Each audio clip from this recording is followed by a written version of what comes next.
अस्सलामु अलैकुम वरहमतुल्लाहि वबरकातुहू।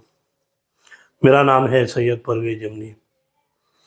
गुज़श्ता वीडियो में आप लोगों ने देखा कि एक साधु महाराज ने, जिसका नाम शायद गंगा गिरी या रामगिरी है, अल्लाह के रसूल की शान में गुस्ताखी की। 5 घंटे तक एफआईआर दर्ज नहीं हुई। 11 बजे के बाद एफआईआर दर्ज हुई, मगर ये वीडियो बनाने तक हमें पता चला है।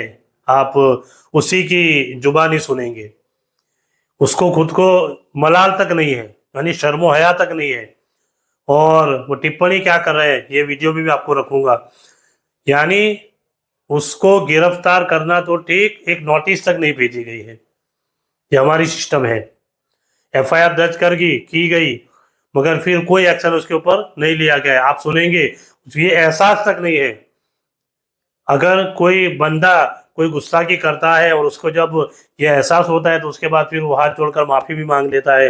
और अगर किसी की दिल को आहत होती है तो वो हाथ जोड़कर माफ़ी मांगता है सबसे कि मुझसे ये गलती हो गई है, या मुझसे ये गलत बयानी हो गई है, या मैंने ऐसा बयान कर दिया है। मगर ये महाराज, ये साधु बाबा, आप उसकी जुबानी सुनिए कि कह रहा है कि मैंने कुछ गलत बोला ही नहीं है। और जिन जिन लोगों के पास वीडियो गई आप सुनेंगे, तो आज तक अल्लाह के रसूल की बारगाह में ऐसी गुस्ताखी नहीं की गई है। इतनी खतरनाक गुस्ताखी की है। और मैंने गुज़श्ता वीडियो में भी कहा कि मुसलमान हर चीज़ बर्दाश्त तो कर सकता है, मगर हमारे नबी की शान में, हमारे जिसका हम कलमा पढ़ते हैं, अगर उनकी शान में कोई गुस्ताखी करेगा तो दुनिया का कोई भी मुसलमान इस चीज़ को बर्दाश्त नहीं कर सकता है। सिर्फ गुजरात की बात नहीं, सिर्फ भारत की बात नहीं, पूरे वर्ल्ड के अंदर जितने भी मुसलमान हैं, जिस जिस तक ये वीडियो पहुंचेगी, वो तमाम लोग उसका विरोध करते हुए नजर आएंगे। कल मुमरा के अंदर भी देखा कि जब एफआईआर दर्ज करने के लिए गए तो सिर्फ सुन्नी मुसलमान नहीं थे, बल्कि तमाम मकतबे फिक्र के लोग, तमाम जितने भी लोग थे फिरके के लोग, चाहे वो शिया हो, चाहे वो सुन्नी हो, चाहे वो देवबंदी हो, कोई भी हो, हर बंदा बढ़ चढ़ कर हिस्सा लिया था। और तमाम लोग पुलिस स्टेशन के अंदर गए, एफआईआर हमने दर्ज करवाई, मगर एफआईआर करने के बावजूद कोई एक्शन नहीं लिया गया है। आप वो वीडियो देख लीजिए, आपको पता चल जाएगा। हमें आपके प्रवचनों के द्वारा आपके मुख से निकले हुए कुछ शब्द जो है विवादित निकले और उसको लेकर आपत्ति जताई जा रही है। पूरे महाराष्ट्र में हम विरोध प्रदर्शन देख रहे हैं, इस पर आपका क्या कहना? शब्द विवादित नहीं है, उसको विवादित बनाया जा रहा है।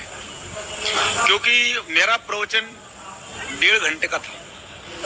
उस 1.5 घंटे के प्रवचन में मैं भीष्म चरित्र बता रहा था। इस बात में हम चर्चा कर रहे थे। उस चर्चा में बात निकली बांग्लादेश की, क्योंकि बांग्लादेश में हिंदुओं पर जो अत्याचार हो रहे हैं, महिलाओं पर बलात्कार हो रहे हैं और हिंदू पलायन के लिए तत्पर है, वहां रहना नहीं चाहते हैं क्योंकि वहां का जीवन नर्क जैसा हुआ है।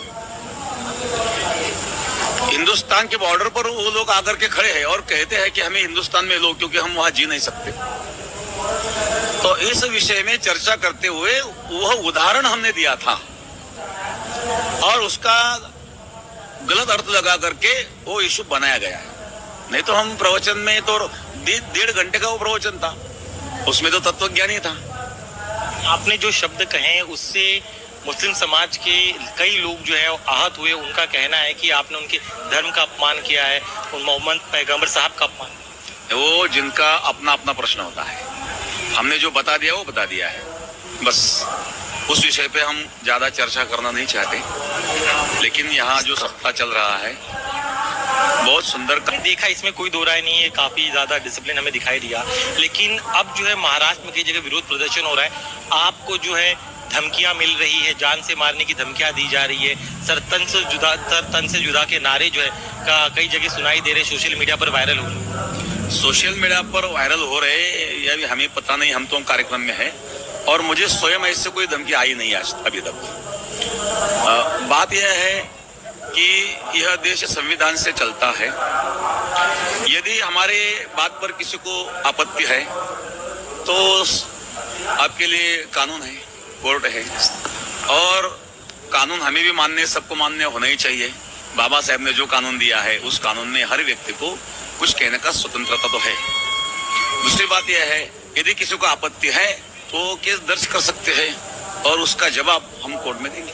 आपके खिलाफ मामले भी दर्ज है, उनका कहना है कि आपको गिरफ्तार किया जाए, क्या आप मानसिक रूप से तैयार है अगर ऐसा कोई घटनाक्रम होता है? जो भी परिस्थितियां हैं तो उनको सामना तो करना पड़ेगा। और बात यह है कि अपने देश की जो न्याय व्यवस्था है उस न्याय व्यवस्था पर हमें भरोसा है, बाकी सब चलता रहता है। मुख्यमंत्री जी आए थे, उन्होंने आपके यहाँ पे कार्यक्रम में शिरकत की, भाषण भी दिया। उनका एक बयान जो है काफी सुर्खियों में, उन्होंने कहा है कि महाराष्ट्र की जो सरकार है वो संतों के आशीर्वाद से चल रही है और महाराष्ट्र में कोई भी संतों का एक बाल भी बांका नहीं कर सकता है। कहा जा रहा है कि वो भी आपके साथ तो है सब, क्योंकि अपना जो कार्य चल रहा है वो समाज के लिए चल रहा है और इसीलिए अच्छा काम करने के लिए कोई भी साथ देता ही है। तो मुख्यमंत्री साहब ने साथ दिया, अच्छी बात है। जो नाराज है उन लोगों को आप क्या कहें?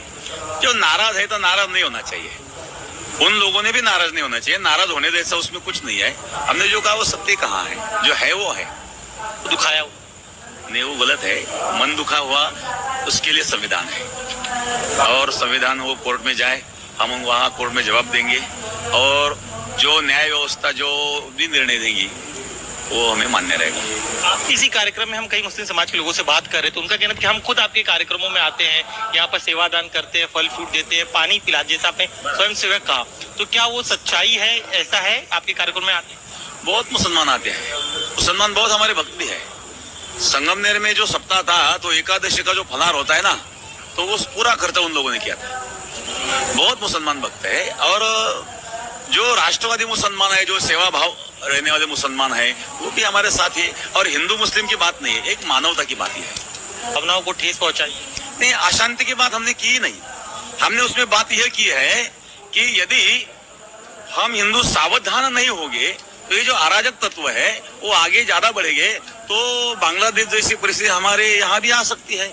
इसीलिए अपने ओर से तो हिंसा नहीं करनी चाहिए, लेकिन कोई हमारे ऊपर अन्याय करता है, अत्याचार करता है तो उसको प्रतिकार भी करना चाहिए। अगर महाराज जी जो है अपने शब्दों को पीछे ले लेंगे तो पूरा विवाद खत्म हो जाएगा। आपने जिस तरह से उनके आहत किया है, ऐसे में जो है हमने आहत किया नहीं है, जो ग्रंथ में लिखा है वो हमने बोला है, बाकी कायम।